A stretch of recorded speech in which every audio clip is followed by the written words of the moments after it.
e abrir a tua Bíblia aí lá em Atos dos Apóstolos, depois dos Evangelhos segundo Mateus. Aí você vai ver Atos 3, nós vamos ler, tá? Do versículo 1 até o 6.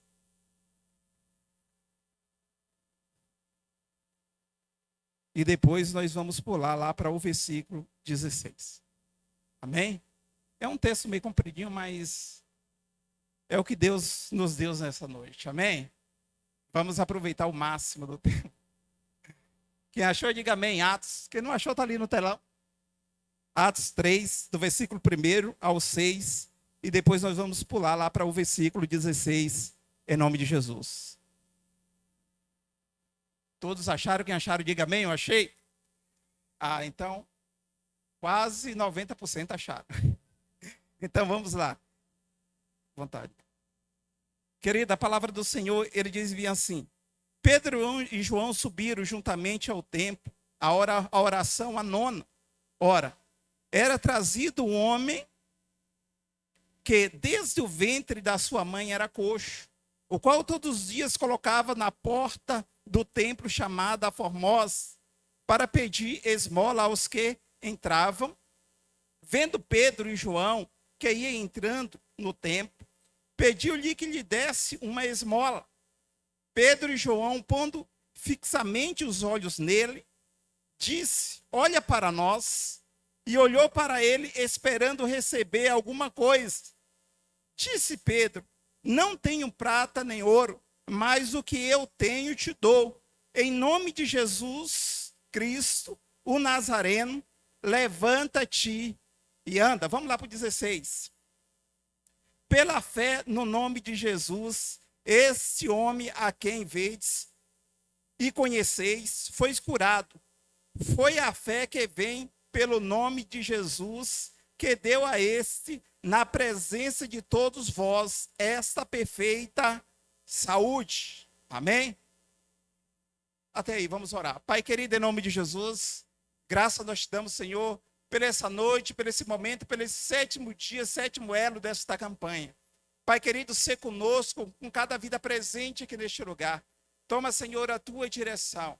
Fala conosco, em nome de Jesus. Amém? Podemos assentar, em nome do Senhor Jesus. Amém? O nosso tema da nossa campanha, né? Que ele cresça e eu diminua, falou João Batista. Mas, querido, o nosso tema hoje é fé em Cristo para que ele cresça. Temos fé para que ele cresça. Porque se nós formos ver a palavra de Deus, ele disse que fé é algo que é algo abstrato que a gente não vê, né? Já convido você para abrir a tua Bíblia lá também em Hebreus também, que nós vamos rever alguns versículos, Hebreus 11. Mas a palavra está dizendo do Senhor aqui, queridos, que sem fé é impossível agradar a Deus, porque a fé é a certeza das coisas que não se espera, mas as provas das coisas que não se vê. As coisas que se espera, mas as provas das coisas que não se vê. Eu gosto de simplificar esse versículo de uma forma meio diferente para que a gente possa entender melhor. A fé é o firme fundamento das coisas que não se vê, mas a convicção e a certeza daquilo que se espera.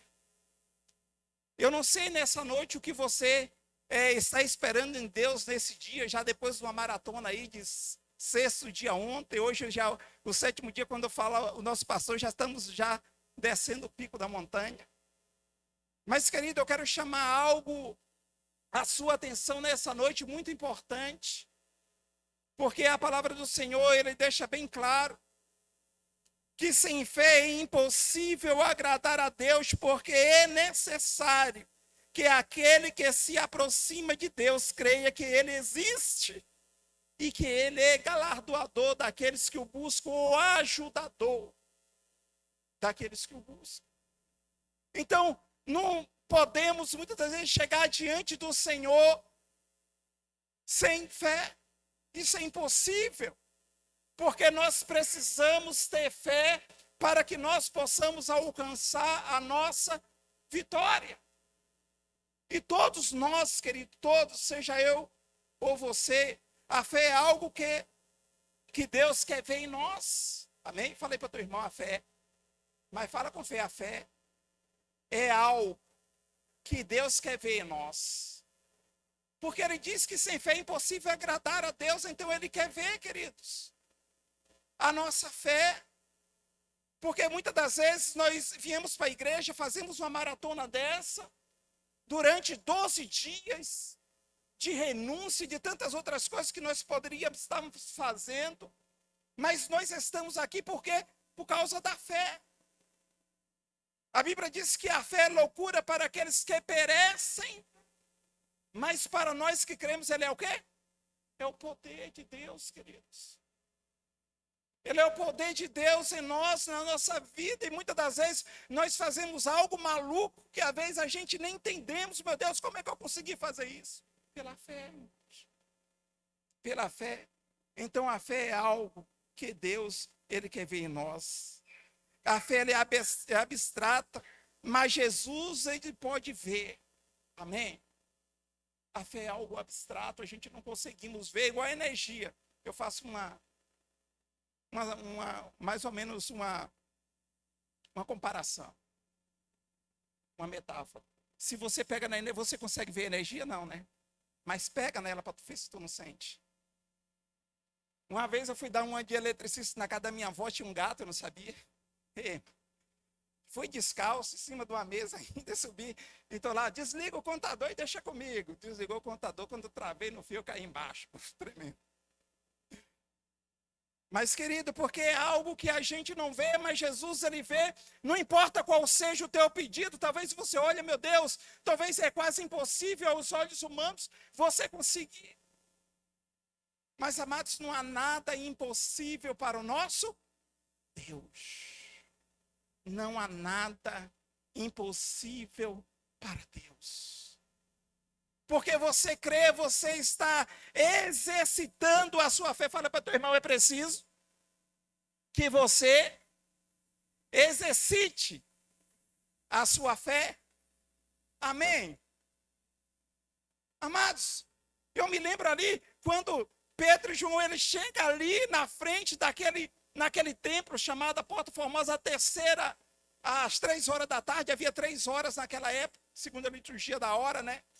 Tinha a hora nona, que era às 3 horas da tarde, tinha a hora sexta, né, que a hora sexta, ela era do meio-dia até às 3. E tinha a hora, né, que era a hora terceira, ou a terça, né, a hora terça, que era de 9 horas da manhã. Mas aqueles homens, eles estavam ali, eles tinham o hábito de ir no templo orar. Você vê orar hoje? Quem vê orar, faça assim. Aqueles homens, eles tinham o mesmo hábito que você, irmãos. Ele foi no templo orar, buscar a presença de Deus. Só quando ele vem, ele encontra aquele homem que estava ali enfermo, já há muitos tempos que ele estava ali. Desde do seu nascimento, que ele já tinha aquele problema. Há muitos anos. E quando ele vê Pedro e João vindo ali em direção ao templo, ele fixa os olhos nele, esperando receber alguma coisa. Essa coisa era o quê? Esmola. Mas Pedro, naquele momento, fitando os olhos dele, diz bem assim, olha, não temos ouro e nem... Mas tudo que eu tenho, eu te dou, em nome de Jesus Cristo Nazareno, levanta, te anda. E a palavra nos diz que ele vem, estende as suas mãos direitas, pega aquele homem sobre as suas mãos e levanta ele, os seus pés começam a se firmar, o seu tornozelo começa a se firmar e ele se levanta. E a Bíblia nos diz que naquele momento ele se levanta e anda, e entra no templo e começa a saltar, pular e glorificar a Deus. Naquele momento, aquelas pessoas, aqueles irmãos que estavam ali no templo, começaram a olhar para ele, pensando que foi pelo grande poder deles que eles fizeram aquelas maravilhas. E ele disse, olha, porque está olhando assim para nós, como se fosse pelo nosso próprio poder, que esse agora anda. Mas foi pelo poder do nome de Jesus. Ou seja, a glória é atribuída a Cristo, ao Senhor, porque se Ele faz um milagre na tua vida, meu irmão, é para que o nome dEle seja glorificado. Se você é curado, é para que Ele seja glorificado. Se esse testemunho que foi falado aqui, Deus fez algo e foi falado, foi porque o nome do Senhor foi glorificado. Ele não atribuiu a Ele o milagre que Jesus fez na sua vida, ou fez por eles, não, mas tudo que o Senhor fez através dele foi olhando para o Senhor Jesus.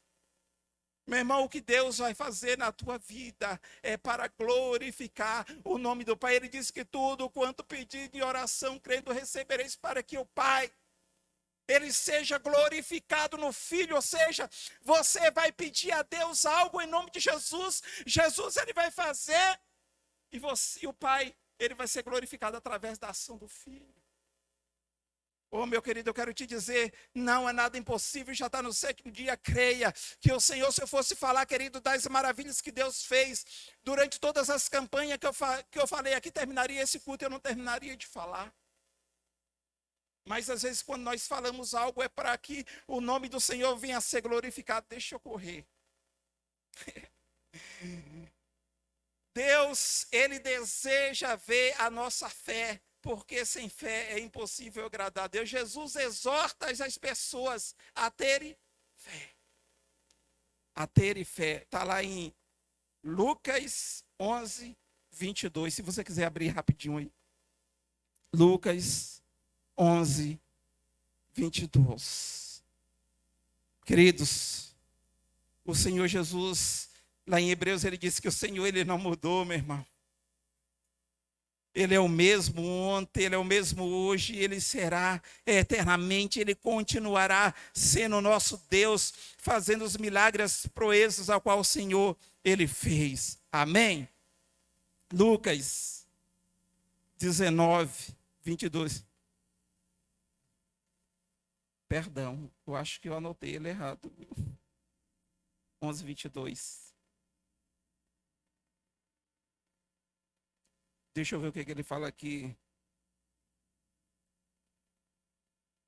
A árvore. Queridos, Jesus, ele simplesmente, ele passando ali no lugar, ele encontrou ali a figueira, né? E ele passando ali por aquele lugar, ele viu aquela figueira que não tinha frutos. É mais para frente, só quero dizer o versículo. O versículo diz bem assim: tendes fé em Deus? E naquele momento, aquele discípulo, Jesus passa pelaquela figueira. Eu estou contando a história para chegar no versículo, para que você possa entender. E quando Jesus ele passa ali pelaquela figueira, ele procura a figa, não acha, e ele amaldiçoa. Ele diz: olha, nunca mais nasça fruto de ti. E quando Jesus ele passa, ele vai ali ministrar a sua palavra, e ele volta pela manhã. E quando volta, Pedro, ele olha para aquela figueira e diz para Jesus: Senhor, a figueira que tu amaldiçoaste, ela secou. E Jesus, ele olhando para Pedro, ele diz bem assim, esta palavra agora que eu disse para você: tendes fé em Deus. Amados, eu quero te dizer uma coisa para você. Você tendes fé em Deus. Se você tiver fé em Deus, não importa o que acontecer com você. Não importa aquilo que venha contra a tua vida. Mas creia que Jesus, Ele vai te dar a vitória, que o Senhor, Ele vai te abençoar, que o Senhor, Ele vai fazer com que você seja alcançado com o milagre dEle na sua vida.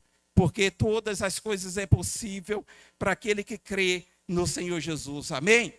Amados, uma certa vez, já lá na Bahia, né? Eu passando lá em um determinado lugar, eu vou falar só um testemunho de fé. Porque a gente prega sobre fé. E às vezes a gente tem que falar algo daquilo que Deus fez nas nossas vidas. E ainda eu congregava numa igreja onde eu congreguei lá por 12 anos, quadrangular também, tá? E quando eu vim passando de manhã cedo, na minha comunhão, no momento da minha devocional a Deus, ali de manhã, às 6 horas da manhã, eu ia para o trabalho, terminei de orar, ia para o trabalho, e eu passei num terreiro de macumba. Vocês sabem o que é candomblé. Aonde minha ex-sogra, ela frequentava com a minha esposa também lá, esse lugar. Uma tal chamada Rosa. E aí, quando eu passei lá na frente, de manhã cedo, tinha uma árvore bem grande, ela fazia tipo um abraço para o lado da rua e a outra dava para o lado do muro. E na frente daquela casa tinha um bocado de oferenda, você sabe como é esses lugares, né? E eu não mexi, mas eu passei bem na frente. E na hora que eu passei, eu olhei para aquela árvore e me lembrei daquela mensagem da figueira. E falei para Deus, eu falei, Deus, em nome de Jesus, assim como foi com aquela figueira, será com essa árvore. Eu amaldiçoo ela agora em nome de Jesus. E fui embora. Fui para o trabalho, bem de boa. E quando eu volto do trabalho à tarde, eu moro numa principal e tem 3 ruas que dá na mesma rua que eu moro. Liga com a rua. E eu falei, já ia passando por outra rua que eu vim de manhã.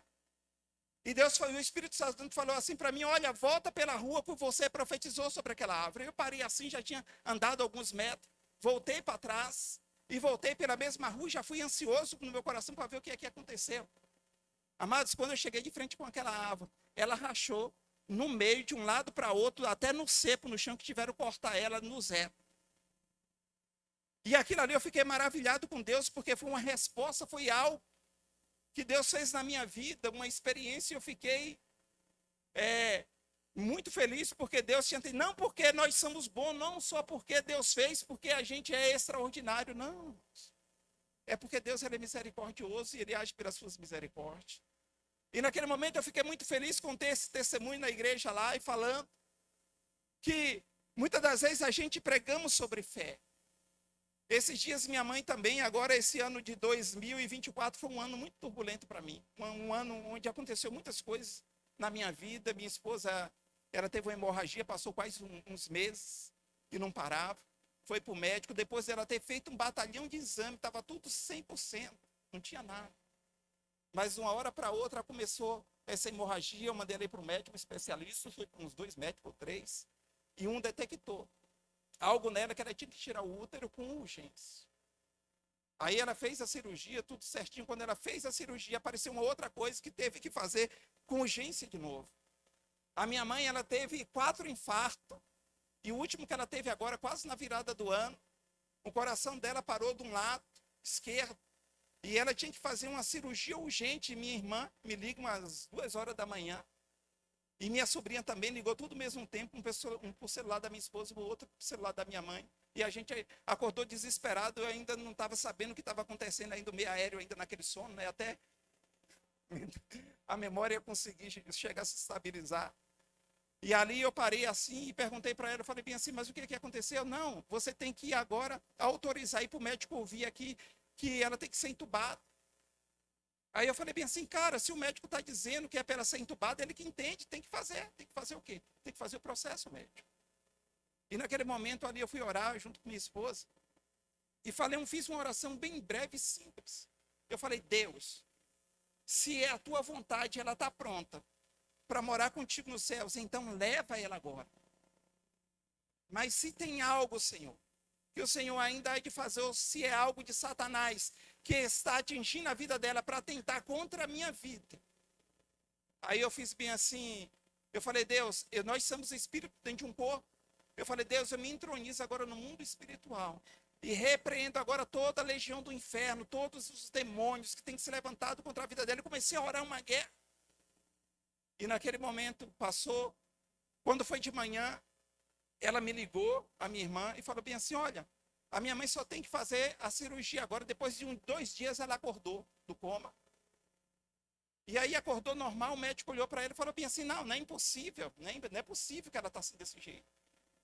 Aí foi lá, tirou todo o aparelho dela, colocou ela numa sala e ficou esperando para fazer a cirurgia. E eu falei para Deus, Deus, seja feita a tua vontade, o que tem que fazer, faça. Mas eu creio na cura, em nome de Jesus. Quando foi com a semana, irmãos, já estava preparando, encaminhando tudo para fazer a cirurgia. O médico falou, não, o coração dela agora voltou a funcionar ao outro lado, não precisa fazer isso. Sabe, amados, foi um ano muito de luta, de muita dificuldade, mas o Senhor sempre esteve ao nosso lado. Amém? Creia, querido, que Deus ele há de fazer algo na tua vida. Ele quer ver a nossa fé hoje assim como ele viu nos outros homens do passado, irmão. Porque isso aí nos ajuda a entender os desafios e superar as dificuldades. como ele operou na vida do passado, dos discípulos, dos profetas, de todos aqueles que um dia serviram a Cristo, eu quero te dizer, ele continua fazendo na nossa vida da mesma forma, como eu disse, que é o lema da nossa igreja, em Hebreus 13, ontem, o Senhor Jesus, ele é o mesmo ontem, ele é o mesmo hoje, ele será eternamente, ele não mudou, ele continua operando milagres, sinais, prodígios, da mesma forma que ele fez há mais de 2000 anos atrás. Eu te pergunto, o que você quer que ele faça na tua vida nessa noite? Como é que está a tua fé, queridos? Né? O John está ali, né? A gente veio lá do retiro, não foi, John? Ele estava com o celular todo derrubadinho, que não ligava para ninguém, não funcionava. Me deu vontade de jogar aquele celular fora, igual eu faço lá em casa. O que não presta, eu já pego logo e jogo fora, irmão. Não tem problema. Me deu problema uma, duas vezes, eu falei, olha para a mulher, eu falei, olha, pega e joga fora. Já deu problema, não presta. Aí eu falei para ele bem assim, ó, em nome de Jesus, ainda esse mês, Deus vai te dar um celular, em nome de Jesus, porque eu profetizo na tua vida, em nome de Jesus. Ele recebo. Aí me ligou desesperado, pastor, eu ganhei um celular zero, que não sei o que, eu falei, que Deus te abençoe. Mas é profetizar, irmão, a gente usar a autoridade que Deus nos deu no mundo espiritual. Às vezes o inimigo fica ali tentando contra a tua vida e você fica igual aquele cachorrinho, já viu? Quando você chega pra bate o pé, baixa o rabinho, corre. O meu é assim, né? Assim é o diabo, amados, quando você bate o pé e você se firma, ele pode vir parecendo que é um leão, como Golias, mas não tem nada que não seja derrubado pelo poder da fé, não tem demônio que não caia, não tem problema, não tem dificuldade, meu irmão, que não caia diante dos teus pés, quando você está servindo a Deus, porque o Senhor, ele quer fazer algo extraordinário na sua vida, o Filho de Deus quer ver a nossa fé, não só hoje, mas também no dia da sua volta, não só hoje que ele quer ver a nossa fé, mas ele quer ver também no dia da sua volta também, ou seja, no dia da redenção de Deus, em Lucas 18:8. Então, o Senhor, ele está, querido, sempre querendo ver a nossa fé. Ele diz bem assim, digo-vos que depressa lhe terá justiça, quando porém vier o Filho do Homem, acharás fé na terra? Ele faz uma pergunta para você, ei, quando Jesus voltar, ele vai achar fé na tua vida? Quando Jesus voltar, queridos, a bênção é de Deus, o milagre é de Deus, você está esperando, mas isso não é a prioridade, porque as coisas dessa terra não é prioridade, isso é consequência. O que eu tenho hoje, o que eu estou vivendo hoje, é o que eu plantei antes no passado, eu estou colhendo hoje, o que eu estou plantando hoje, eu vou colher amanhã. Mas é hora de você plantar. Em nome de Jesus, porque a colheita ela vai vir, meu irmão. Não importa qual dia seja representado daquilo que você quer para Deus, mas eu quero te dizer, se o que você está pedindo a Deus está em conformidade com a palavra de Deus, não lhe será negado. Não lhe será negado se você estiver pedindo algo que está conforme a vontade de Deus. Não lhe será negado. Porque tudo quanto pedides em oração, crendo, receberemos. E o teu milagre você vai alcançar nessa noite. Creia, irmãos. Porque tudo quanto João Batista ele fazia, ele atribuía a Deus. Veio naquele momento aqueles discípulos ali, um do judeu, e veio também um discípulo de João até João, e falando, olha, aquele Jesus lá está batizando mais do que você. Eles não entendiam que não havia rivalidade entre o ministério de João e o ministério de Cristo, mas era a unificação. Jesus vai para a Judéia, ao lado onde João Batista também está batizando, mais ou menos a 700 quilômetros distante ali de Jerusalém. E naquele momento, aquele discípulo começa até zeloso, né? Aquele discípulo pelo o ministério de João, né? Preocupado. Olha, João, está acontecendo, aquele Jesus lá, quem tu deu testemunho, está batizando, almas estão se convertendo. Naquele momento, João Batista, ele se alegra. Ele diz que o noivo é para a noiva, e ele é simplesmente o amigo do noivo. E nada é dado ao homem se não vindo do alto, ou seja, o ministério dele era de Deus, e o de Cristo também era de Deus. E ele diz, olha, que ele cresce ou diminua, ele está falando de popularidade. Mas naquele momento o discípulo estava crendo. exceto na sua mente, que havia uma competição. Mas não, meu irmão. Ali estava se cumprindo o momento, João estava saindo de dizer, e outra palavra para se fricar tudo. João queria dizer, olha, o meu ministério vai acabar, porque eu já cumpri. Alegria é do amigo, essa alegria ele começa a confirmar e diz, é minha. Porque ele sabia que ainda não tinha terminado o seu ministério, porque ele não tinha ainda sido decapitado, não tinha sido preso ainda. Mas ele sabia que o seu dia estava chegando. Mas ele atribuiu a Cristo que ele cresça e que eu diminua. Amém? Se coloque de pé, queridos.